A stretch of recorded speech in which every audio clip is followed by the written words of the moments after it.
প্রথমে কড়াই গরম করে মাছগুলো ভেজে তুলে রেখেছি, দেখো। তারপর আলুগুলোকে এইভাবে কেটে ওই তেলের মধ্যেই, মাছ ভাজার তেলেতেই কালো জিরা ফোড়ন দিয়ে আলুগুলো ভেজে নিচ্ছি। তার মধ্যেই টুকরো করা পেঁয়াজগুলো দিয়ে দিলাম।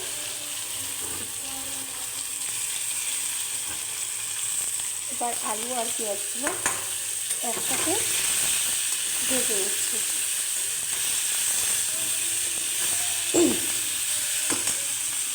আলু আর পেঁয়াজ ভাজা ভাজা হয়ে গেলে এর মধ্যে দেখো বেটে রেখেছি আদা, জিরে, একটা পেঁয়াজ, একটা টমেটো আর 4 কোয়া রসুন।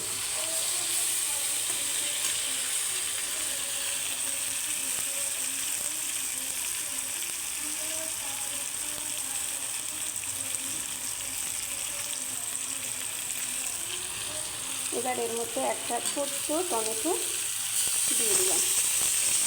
এবার এর সাথে এই টমেটোগুলো ভাজা ভাজা হয়ে যাবে। দেখতে পেঁয়াজ গায়ে মজে হচ্ছে।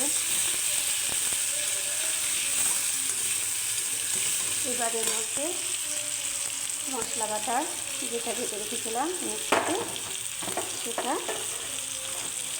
দিয়ে দেবো।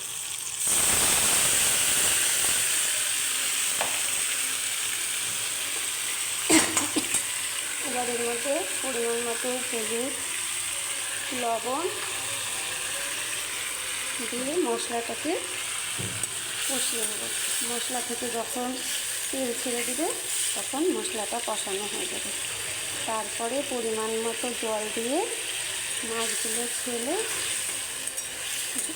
ওই ঝোলটার মধ্যে মাছগুলো ছেড়ে দিতে হবে। দিয়ে ফুটে গেলে আর আলু সিদ্ধ হয়েছে নাকি দেখে নামিয়ে নিতে হবে। তারপর গরম ভাতে খেয়ে নিতে হবে।